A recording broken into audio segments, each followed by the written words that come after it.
Avenue of Champions. Oh, is that what that's for? Yeah, but why a baseball bat? I'm telling you. The champions we had were Area, hockey and football, area, not baseball. area protected by baseball bats. I think that's exactly what it means. Welcome as always, gentle friends. Thanks for joining us on the laugh-a-minute thrill ride that is the auto section, a subdivision of wozeroff.com. And this week, we've got a 2018 Mitsubishi Outlander in plug-in hybrid electric vehicle form. That's what PHEV means if you're used to seeing that acronym.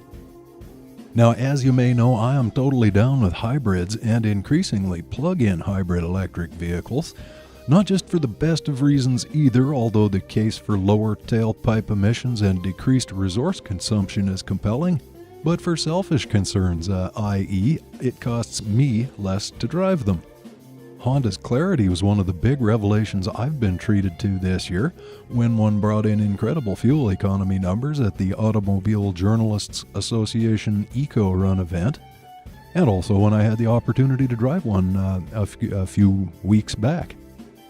There's an increasing number of plug-in hybrids coming online from all the segments in the market, riding on platforms from compact to luxury, to the country's current favorite configuration, crossover sport utility vehicles.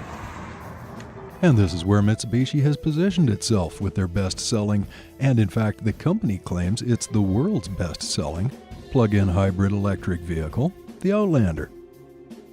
I had a chance for a good look at a 2018 Outlander out here on the Paris of the Prairies during what would be characterized as either the best of times or the worst of times, depending on your perspective. Because when I picked up the test car, in top-of-the-line GT trim I might add, Edmonton had been blessed with an early snowfall and accompanying sub-zero temperatures, which on one hand sucks if you're a human, and on the other hand sucks if you're an electric vehicle. Now, cold temperatures affect battery capabilities, of course, along with human capabilities, especially when you can't find your snow brush and you have to de-ice the car with your bare hands. But the silver lining was getting to see how the vehicle would deal with northern climates in real life. I didn't get too anxious about it either, like I would have if I'd been using a purely electric vehicle, because the Outlander is a hybrid combining two electric motors with a capable 2-liter gasoline engine. So starting off in the vehicle with nearly no charge left in its batteries, because it had come from a long highway drive and sat overnight while getting snowed upon, the Outlander's economy monitor stated that it was currently getting 9.2 liters per 100K from its gasoline engine. Now, the plug-in model's batteries can be charged in a number of ways by plugging into standard household current or a faster level 2 or level 3 charging stations. And Mitsubishi says that it will come up to 80% capacity in less than half an hour using one of those, but there aren't a lot of level 3 chargers around here. There's one at a Simon's store across town, purported to be free, but it requires a membership in the Flow network. So I'm mostly stuck with level 2. The public library here in Edmonton, one of two of the branches, I think, have level 2 chargers available to the public free to use. And there's also one at IKEA. Now, in past experience, I've found that household current takes a long time, so that was of quite a bit less interest to me. I stuck with the level 2s, and I found that in just a couple of hours, it would bring the thing up to a full charge. Now, I'll just go ahead and spoil the ending for you right here. Charging it every day brought the gas consumption down to a final result of 4.6 liters per 100K, which is great. That even exceeds the NR CAN rating for this vehicle. But the charge drops fast when you're running it in cold weather with the heated seats on and the climate controls cranked along with the heated steering wheel. So I made an effort to plug into whatever was available everywhere I went in order to keep up as much of an electric charge as I could. Now, an interesting thing with the Mitsubishi's sophisticated system is that among its available drive modes is a battery charge mode. It's a button on the center console that, when activated, uses the gasoline engine to recharge the lithium-ion packs as you drive. It comes up slowly, but it does work. I added a few extra bars to the power level as I drove with this feature turned on. Now, the Outlander is also currently the only plug-in hybrid that I'm aware of that can operate in four-wheel drive mode fully on electric power. Now, before this turns into a big long epic like a James Joyce novel or something, I'm just going to shut up about the electrical capabilities for a while. Suffice it to say, I like it. But if we put aside the hybrid component, the Outlander still makes a case for itself as a useful family ute and a daily driving vehicle.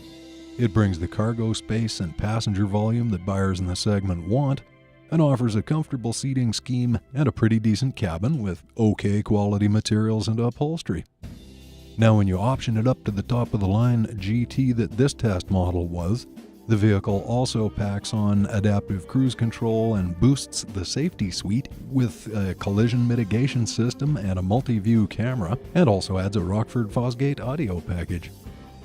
All of the major controls and switchgear are pretty easy to figure out and find and use, and interestingly, the shift pattern here is almost exactly what you get with, say, Toyota's Prius. About the only complaints I can muster after spending time in the Outlander were that mine didn't have a heads-up display, although it did have an easy-to-read digital speedometer displayed on the gauge cluster.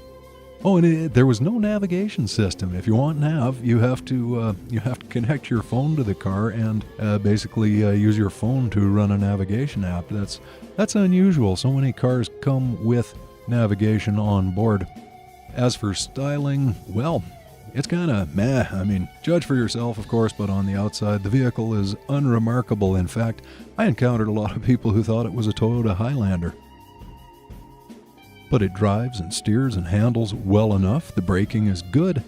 And getting to the price point, Outlander stays pretty competitive, really, especially if you live in an area where EVs are eligible for rebates.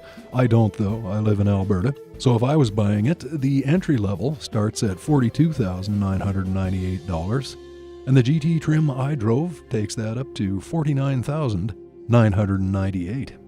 Thanks as always for checking out our channel. Feel free to subscribe, of course, and we'll look forward to talking to all of you again soon. Thanks. Pick your sport. All our sports are played with baseball bats. Play football with baseball bats. That's right. Play soccer with your baseball bat. You're going to need it. You never heard of tackle soccer before? Yeah, you're going to need it. You'll know why when